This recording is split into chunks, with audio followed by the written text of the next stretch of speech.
Have you ever completely misread someone's reaction? Maybe you thought they were angry only to find out they were just stressed. Or what you took for rudeness really just turned out to be exhaustion. It happens to all of us, but here's the thing. Getting better at seeing through another person's eyes doesn't just help you get along better, it actually changes your brain in ways that makes you more resilient. I'm Dr. Tracey Marks, a psychiatrist, and I make mental health education videos to help you strengthen your mind, fortify your brain, and build resilience. This is the last video in our social connection and resilience model, and today we're looking at how empathy, really understanding others, creates a feedback loop between healthy relationships and a more adaptable, stress-resistant brain. When most people think of empathy, they picture being warm and caring, but neuroscience shows us that it's much more than that. It's a complex set of brain skills. There are two main types. Cognitive empathy, which is the head side, understanding what someone else might be thinking or feeling without necessarily feeling it yourself. That's perspective taking, and it uses your prefrontal cortex, the same region that you use for planning, problem solving, and regulating emotions. You're essentially running a mental stimulation. If I were them, how would I feel? Emotional empathy is the heart side, actually feeling some of what they feel. If you tear up when someone cries or your stomach knots when you see someone get hurt, that's your mirror neuron system and limbic network responding. And those are the same networks that process your own physical sensations and emotional states. In daily life, these two systems often overlap. For example, if a coworker's tone is sharp, cognitive empathy helps you consider they might be under a deadline pressure. Emotional empathy lets you sense they've got tension under stress. The most resilient people, those who maintain strong relationships while protecting their own mental health, have developed both types of empathy in a balanced way. They can understand others deeply without being overwhelmed by every emotion around them. Here's why perspective taking builds resilience.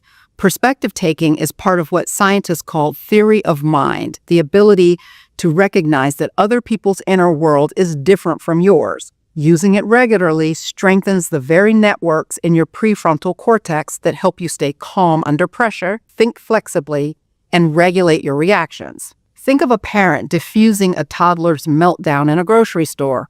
Instead of yelling back, they pause, think, he's tired, overstimulated, and probably hungry. That mental shift keeps the parent from reacting purely on impulse. Sometimes the same flexibility that helps in that aisle also helps you reframe your own stress later because your brains learn to step back and see a bigger picture. Neuroimaging studies show that people who use their perspective-taking networks more often have stronger connectivity between prefrontal cortex and anterior cingulate cortex, a pairing that's linked to better emotional regulation and stress recovery. Research also shows that people who use these networks have better emotional regulation and more effective coping strategies. Why?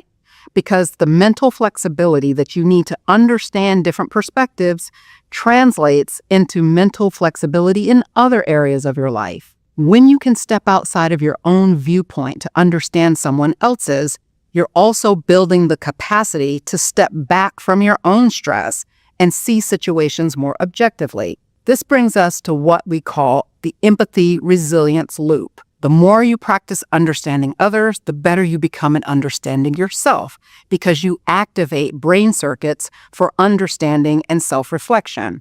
And the better you understand yourself, the more resilient you become to stress and emotional challenges. Stronger regulation helps you sustain healthy relationships, and those relationships become a buffer against future stress. It's a cycle. Connection strengthens resilience, and resilience keeps connection intact. So let's move from theory to practice. Here are 4 ways to develop this empathy resilience connection in your daily life. Number 1, the perspective pause. When someone's behavior triggers you, pause before reacting. Ask, what might be happening in their world that I can't see? Example, let's go back to the friendly neighborhood barista. One morning, they seem curt to you.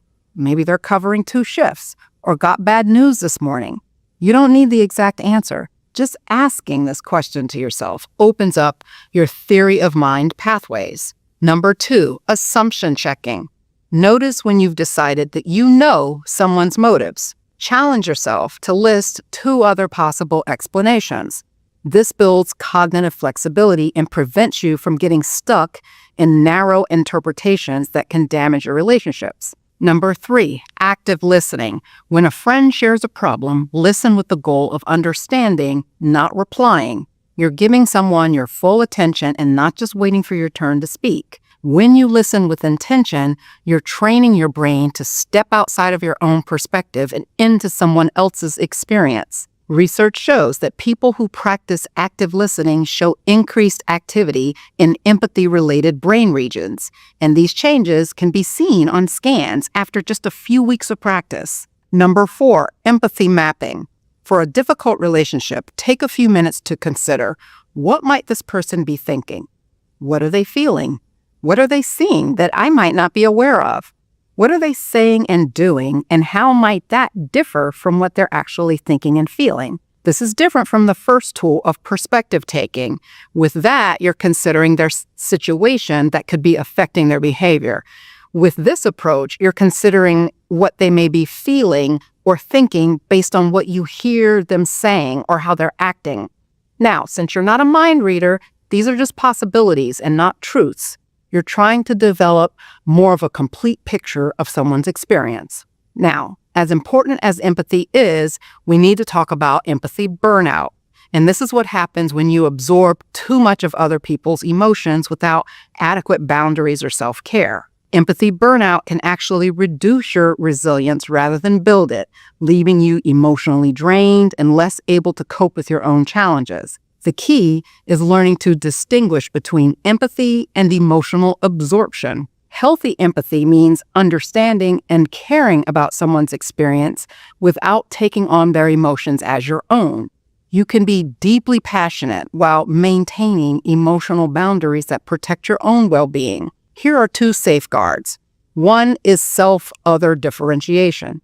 This is the ability to recognize where your emotions and someone else's begins. When you feel yourself getting overwhelmed by someone else's distress, pause and ask, what am I feeling that belongs to me, and what am I picking up from them? This simple awareness can help you stay connected without becoming overwhelmed.